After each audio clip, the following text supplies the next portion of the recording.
It is Tuesday, Parshas Chikas Bulak Ches Tamas Tufshin Pai Vuv, June 23rd, 2026. My name is Gershy Schwarcz, and I'm here to bring you the news of the last 24 hours. Today's caption is Death to America is still on their agenda. But a deal is a deal. Your daily report of the news of the last 24 hours, powered by Yiddish24, provided to you by The Click. The United States of America and Iran are, sat at the table in Switzerland. Both sides are telling a complete opposite story, obviously, about what was agreed on. Iran's own leader is now fighting with his own neighbors over the deal. Former Israeli Prime Minister Naftali Bennett says Israel secretly bought Starlink internet devices into Iran, 10,000 of them. And in Israel, the head of the Shin Bet is warning that the next October 7th could have potentially come in Eilat. And here in New York, police broke up a father and son gun smuggling ring. A Lebanese Jew, who is a member of the Chabad Jewish community in Montreal, was sadly killed in a crossfire shooting yesterday in Montreal, next to Côte Saint-Luc, Côte des Neiges neighborhood. And scientists have created a new battery powered by bacteria. We'll hear more about that soon. But first, before we do that, when you need blinds, you need the shades to cover up, Well, talking about shades, when you buy a new house or you know of someone who's building a new development, they need nice shades, curtains, that finishing touch. Home Finish gives you that finishing touch. Home Finish, you'll find that they sell, first of all, they're the top leading brand in New York.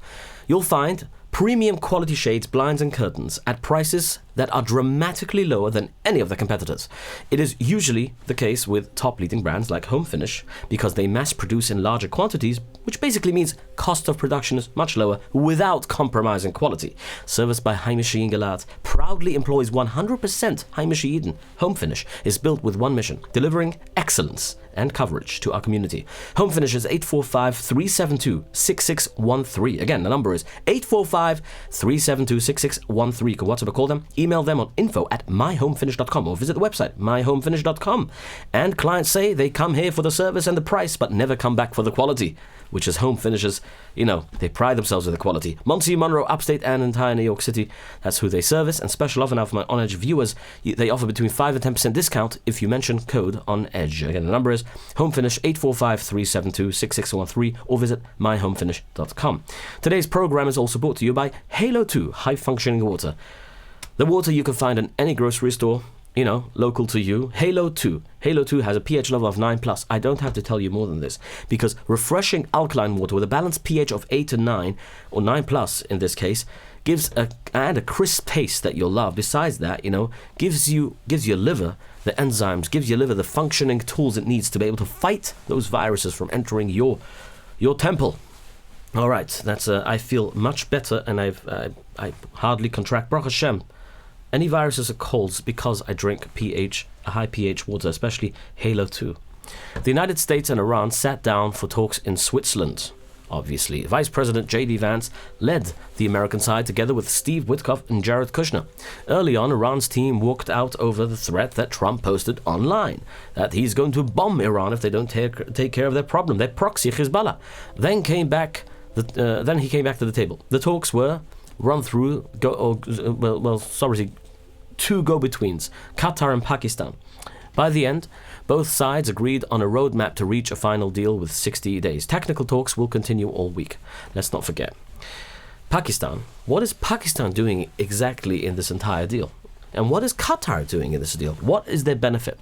Well, Pakistan, true source, why Pakistan? Pakistan is a nuclear power country which is very close to Iran, super close to Iran. Pakistan is technically America's enemy. When Vance left, they asked him, what do you think of Pakistan? He says, we love Pakistan. What do you mean, you love Pakistan? Pakistan was actually America's enemy not too long ago. They housed bin Laden there for a very long time. If they housed bin Laden, they let him stay in their country. Bin Laden, who is a terrorist murderer who brought terror after terrorist attack and then finished with 9/11. Now here we're talking about Pakistan, who's mediating a peace deal between a terror regime and Qatar. What does Qatar have to do with this? Well, first of all, we understand and establish why Pakistan is very interested in Iran, because they want Iran to be, they like the leaders there. They want them to be at peace with each other. They want to do business, and they live very close to each other. So anything that happens to Iran is really going to affect Pakistan if you think about it. Now, here comes the deal with Qatar. Why is Qatar so? Qatar has been housing terrorists for years now. Qatar even shares with Iran so many different interests, like the oil refinery, the natural gas. We spoke about that yesterday in the news report. So obviously Qatar has a very, very long history there, and they know how to, let's put it that way, when it comes to money or deals and anything, they know exactly how to get into the pockets of the Americans. And that's why they basically have Trump. They have Trump in, well, Trump is not such a stupid president, to be honest with you. Think about it. He knows exactly what he wants, but, there's a team of people. And sending J.D. Vance over, according to many reports, makes America look very, very weak right now, especially after what happened 2 days ago. Now, the Americans said many things that were agreed on that the Iranians later denied. Trump is obviously answering reporters now, telling them, nah, it doesn't really mean this. It doesn't really mean this. Now here you can see that Abbas Araghchi just spoke to the Pakistani president, told him that he's leaving. And then afterwards, after a while, you see J.D. Vance, who's standing on a corner behind Shariz, and he looks at him and he says, what's going on there? What's happening? Why did he leave? What's going on? Let's go to the Qatari Emir and let's go to the Shariz, the president of Pakistan, ask him what's going on. And he motions to him, like, what's going on? Why did he leave? Like, what's going on? Tell us about it. So he told him what Trump posted, and they left. They disagreed with it, but we're working on it. We're working on seeing what we can do to get this back on the table. And the negotiations will continue going on forth, he says. But then afterwards, it's basically makes America look very weak. First, the nuclear sites. Vance said that Iran agreed to let the international nuclear inspectors, the IAEA, back into the country, maybe as soon as Monday. Iran's foreign ministry said, no, that's not true. And they said they never even met the head of the inspectors, and they have no plan to let anyone into the bombed nuclear sites. Trump answered to reporters saying that we don't need to go in there right now. Of course we're going to go in. If they're wrong, then they'll be wrong, and then we'll react to them if they're wrong, in the way we said we'll react. Trump then posted that Iran fully agreed to the highest level of nuclear inspections long into the future. Iran's answer stayed the same. No inspections, they said. Next, the money. Trump says that the money being released goes into a special account controlled by the U.S. Treasury, the American government's money office. And he says it's like an escrow account. And he says that Iran can only use it to buy American food and medicine, like corn, wheat, and soybean. Vance also repeated the same details, that Iran gets nothing unless it behaves, and the talks keep on going well. Well, Iran tells a different story. The opposite way. Iran says $12 billion of its frozen money is being released, and that Tehran alone will decide how to spend it. Iran flatly rejected the rule about buying American soybeans. Then the Strait of Hormuz, the narrow waterway where a fifth of the world's oil passes. Trump says it is open now with no blockade, and that a record 19 million barrels passed through yesterday, he says. That's what Trump says. He says American ships are staying in place and can block it again if needed. Iran says it is strictly limiting how many ships can even pass to keep control of the water. Iran's lead negotiator, Mohammad Baghir Ghalibaf, said that the strait will never go back to the way it was before the war. There is also the question of Iran's missiles. Iran's foreign ministry said plainly that its missiles and defenses will never even be discussed. Iran also says that the four-way meeting in Switzerland was stopped earlier because of American threats, and that after that the two sides only spoke through the go-betweens. Iranian President Masoud Pezeshkian then flew to Pakistan to meet the same people running the talks, the Pakistani Prime Minister and as well the Prime Minister of Qatar. Iran is trying the whole deal, tying the whole deal to Lebanon. Now that's a very funny thing. I've heard from Ben Shapiro saying, like, I've never been at a contract signing where, the third party wasn't even involved and didn't sign, but they were actually part of the agreement. It doesn't work like that. How can you make a deal without Israel, who's actually the fundamental part of this deal? And they are demanding Israel to be part of this deal. They're demanding Israel to completely stop its attacks there, and warns it will respond if Israel keeps striking Hezbollah. On the ground, the fighting has not stopped. Hezbollah is accusing Israel of breaking the ceasefire after a recent strike. The Israeli military says it fired on an armed cell threatening soldiers near the village of Tabnit, inside the security zone in southern Lebanon. Hezbollah says the people hit were civilians. The people that were killed were civilians clearing rubble near Nabatea, and Obviously, the Israeli satellites showed a whole different picture. 1 or 2 people were killed. Even with the ceasefire, U.S. Secretary of War Pete Hegseth is asking Congress for more money for continued operations in Iran. About $80 billion. Congress is split on it. To help push it through, Trump will meet with major weapons companies on Wednesday. The awkward moments were on full display. Qatar's Prime Minister posted a photo of himself sitting beside Vance while Vance worked on a laptop with Jared Kushner, looking on. In another moment, caught in video, the Qatari Prime Minister walked right past Vance to greet Pakistani's leader. And when it came time for the official four-nation photo, the Iranian side refused to stand next to Vance at all. Well, obviously, I would assume that makes sense. Why would America want to have a photo op with a terrorist regime? And while all this was going on, Mujtaba Khamenei's office put out a new poster. That poster shows the heads of Iran's terror groups Hezbollah, Hamas, and the Houthis, all holding hands with the IRGC, and the words on it read in Persian, "The Resistance Front alongside Iran." There is a crack showing inside Iran's leadership. A hardline Iranian lawmaker went on state television and read out what he called the secret letters of the leader Mujtaba Khamenei to his own negotiating team. In the letters, dated over the past few months, Khamenei was very angry. He asked negotiators, "Why did you not observe the conditions?" He said Iran was in no rush and under no pressure to make a deal at all. He said no deal should be made unless America first admits Iran's right to make nuclear fuel, and that Iran alone will control the Strait of Hormuz. In the middle of his reading, the lawmaker was cut off and the program was obviously suddenly pulled off the air. Iran has now opened a legal case over the leak, and television officials have resigned. Or worse.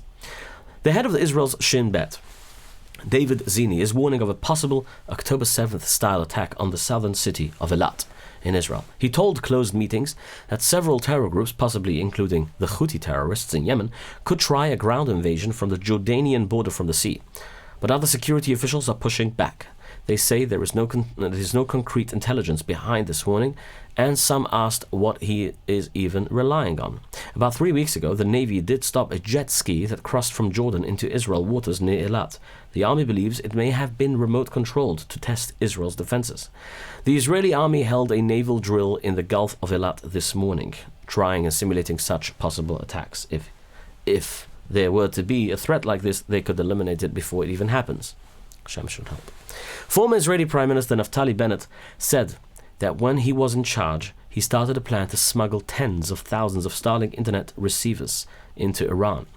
The goal was to keep the internet for the protesters during the government blackouts so they could organize and bring down the regime. But he spoke out against current Prime Minister Benjamin Netanyahu. He said that the current government did nothing to keep this plan going. Yesterday, we brought to you the breaking news about the shooting in Côte d'Ivoire neighborhood in Montreal. Today, we have the full picture, and it's painful. A Yid was killed. His name was Reb Michael Moshe Mizrahi, Reb Hakol Moshe Mizrahi. He was only 68 years old and a member of the local Chabad community. He was born in Lebanon, moved to Eretz Yisrael, and later then settled in Montreal, in Côte d'Ivoire, in Côte Saint-Luc. He leaves behind a son and 2 daughters in Eretz Yisrael. Zaka is working to bring him to Kiryas Yisrael and Eretz Yisrael. Obviously, the shooting started late Monday morning, right by the Hilton Garden Hotel in the heart of the Jewish area. This is a block where Yidden live, daven, and shop every single day. The painful part of the story is that I know this area very well myself. I stay there sometimes. I actually stayed in that hotel as well. When I visit the place, I have family there, and I recognize the area. And obviously, I must have met this Michael because his face is very familiar to me in the shul, the local Chabad shul that I've probably been to on several occasions.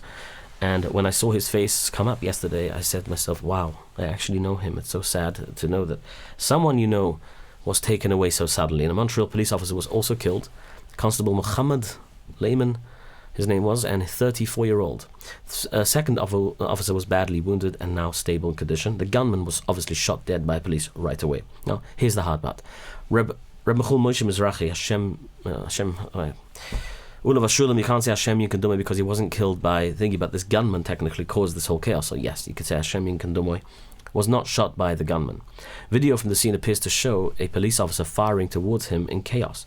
He tried to take cover and, to his sad muzzle, he just took cover in the wrong place, right next to a police officer with an open firing gun, and she shot him, thinking he was the actual terrorist, the actual gunman. An independent investigation bureau is now looking into it. It is not confirmed yet exactly who is at fault here. Police say the gunman was not going after Yidden specifically. They say he was hunting police officers, but he was shooting into an office of some sort.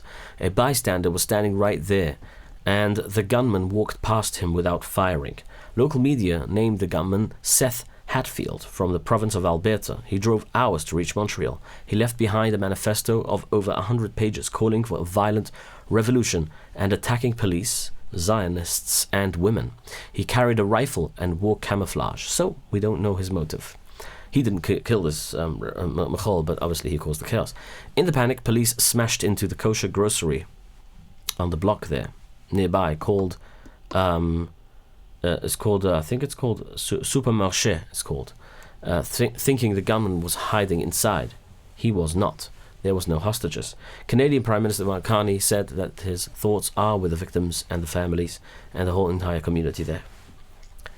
So far we don't know his motives, but this is what some newspapers said, so we don't know if that's true, and we'll find out. I guess I'll let you know when I find out. The US Justice Department's Civil Rights Division is looking into a Brooklyn coffee shop. The shop forced Jewish Congressman Dan Goldman, who's running right now for Congress, to leave because of their hate towards Israel. The cafe is called Poetica Coffee, it's called, and they gave Goldman back his $9.82 he spent on his drink. Writing in it, the business posted a picture of the congressman on Instagram. And it says, "Hey, Congressman Dan Goldman, we see that you stopped by our shop today for a coffee. Do you see how it doesn't taste like genocide juice? Or are you still having a hard time telling the difference?" The Instagram account has since then been taken down. Assistant Attorney General Harmeet Dillon said the government will take them to court if they broke the law, if they found that they broke the law. DNI, Department of National Intelligence, Tulsi Gabbard, is going after Fauci. She released documents claiming Dr. Fauci gave millions of dollars in taxpayer money to fund the Wuhan lab research that sparked COVID-19. She made the claim on her last day in office. Fauci denies it, and most agencies say the virus was not man-made. The Biden team hid a secret report that claimed Dr. Anthony Fauci lied to Congress about COVID-19. The documents show that Biden's administration protected Fauci from a whistleblower complaint. The complaint stated that he lied to Congress about finding risky virus research in China. According to the records, Fauci met with the CIA in June of 2021. This happened just weeks after he strongly denied the funding claims. During that meeting, Fauci focused on the Wuhan lab's experiments on animals called pangolins. He suggested that they were to blame for the virus that killed millions, not him, basically, not him hiding information. Dr. Fauci is expected to show up again in Congress next month.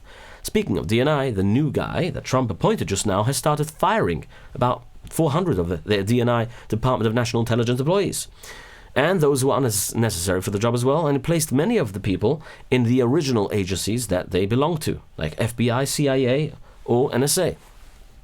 This is the departments under, intelligence. 2 people were killed and 1 person was hurt in a shooting attack at a library in California. The shooting happened at the Butte County Library in the city of Chico. Police say that they arrested the shooter, and the person is locked up in jail right now. Police have not shared the names of the victims or the shooter yet. The streets around the library were closed temporarily, and a family meetup area was set up for the people who were inside the building. A child was also taken to the hospital with a minor injury. Voters across New York at the polls today for primary elections, today, Tuesday. But the biggest story is Mayor Zohran Mamdani. Well, he won the mayoral race already, but last week at a rally in Brooklyn, he called the pro-Israeli group AIPAC monsters. Jewish groups, including some of his own Jewish supporters, said that this was anti-Semitism. Mamdani didn't back down. He said it again, and he added that the group supports an immoral system. Then came this. Mamdani spoke out over the Al Jazeera cameraman named Ahmed Wisha. Ahmed Wisha, who was killed by Israelis in Gaza on Shabbos, and he treated him as a journalist who was silenced for telling the truth. But the Israeli army says Wisha, his name is, was no journalist. He was a Hamas individual, Hamas sniper, and killed alongside with other 2 terrorists. Photographs have come out showing Wisha holding rifles with scopes, standing next to the known terrorists. A mosque in Gaza praised him as a mujahid, a holy fighter. Mujahid. And the Palestinians themselves put out a video honoring him, showing him with a machine gun shooting bullets into the streets. That is not what most people picture when they hear the word journalist, obviously, right? And here in New York, the NYPD broke up a major gun smuggling operation. A father and a son were caught running illegal guns into the city from Georgia. The father, 53-year-old, worked as a security guard at Kings County Hospital. The son, 34, took a bus from near Atlanta to sell the guns to undercover detectives in Lower Manhattan. Over several months, officers posing as buyers bought close to 70 firearms from the ring, mostly handguns. 2 more men in Georgia were also charged, including one accused of fixing the guns with rapid-fire devices. In all, 4 people were charged on a 56-count indictment. Police call this the Iron Pipeline, guns bought with in the South and run up to New York. In other words, a family business gone wrong. The Ukrainian military says it fired missiles in an electronics plant in Russia yesterday. The local Russian government stated that the attack killed 5 people and injured dozens more. Ukrainians say that the facility in Voronezh region makes critical parts for Russian missiles. The Russian government confirmed that the strike hit an industrial area, which damaged 10 apartment buildings and 6 private homes. YS Capital Group, I'll tell you why. Because, first of all, YS Capital Group gives you, the comfort knowing that you borrowed the money from the right place. If you borrow money from the wrong place, what happens is you end up paying more money than you actually are borrowing, which is not the point, actually. You need to borrow money with no fees. That's why you need to call YS Capital Group, 718-831-2168. UK Prime Minister Keir Starmer resigned. Well, he said he's resigning, quitting, after less than 2 years in charge. He leaves behind a mixed record on dealing with anti-Semitism and other things. When he first took the job, British people thought he was a smart, steady leader. Today, newspapers said he has completely failed to run the government. Andy Burnham is now the most likely person to obviously become the next Prime Minister, they say. Burnham is a powerful local leader in the UK, and he just got a major backer. Political experts are asking if he will have enough support from the public to lead without a nationwide vote. To stop Burnham from winning without a real election, 2 senior Labour Party lawmakers are thinking about running against him. They want to make sure that the next leader's ideas are tested fairly in an election. The big question now is whether there will be a real contest or not.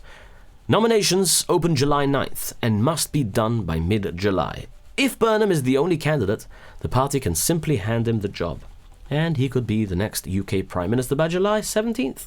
But if rivals run, former Health Secretary Wes Steering says he has the backing to, and it becomes a real race that could drag on into September. And whoever wins the next UK Prime Ministerschaft, whoever wins may then face pressure to call a full national election to prove the public is behind him. Who is behind Arrive Express? The customers, the people that take them. Call them. 845-622-1111 or 845-254-1111. If you want to take a taxi, you know you can trust Arrive because they're express. 3 students were killed during a shooting at a high school in central Philippines on Monday. Sad story it was. The attack was carried out by 2 students who were 14 and 15 years old. The police said that they went straight into the classroom and started shooting. Without saying anything, they started firing around 40 times, 40 bullets. At least 20 people were hurt in the shooting. Police are now trying to see if bullying these kids led to this attack. A new kind of battery can now run completely on bacteria. The company that made it is called Bactery. What a good name, right? And they say that the device uses natural bacteria to make a slow, steady drip of electricity. They say you can plug a bunch of these batteries together to create a much stronger flow of power. Because the bacteria keeps making power, right? Even after the sun goes down, it can be the perfect match to solar panels. These batteries are built to last for 30 years without needing any fixes or any checkups. The company hopes to build bigger ones that can be buried underground, like in a family garden. That's because it can eventually help pay for people's electricity bills for 1 whole year. That's why, when it comes to designing software, you need to get the people that can actually make you the money, rather than you spending your time and your precious time, which is a lot of money, getting no results. Protobyte gets you the results you need when building software. 347-354-1237. You can visit their website on proto-byte.com. Find out more. All these companies that I mentioned here, by the way, on Edge, you mention on Edge. You get yourself a good deal. All right, my friends, I think we have finished today's news segment. It's been wonderful. My name is Gershy Schwarcz, and I'm your host here on Edge. Have a great day ahead. Your daily report of the news of the last 24 hours, powered by Yiddish24, provided to you by The Click.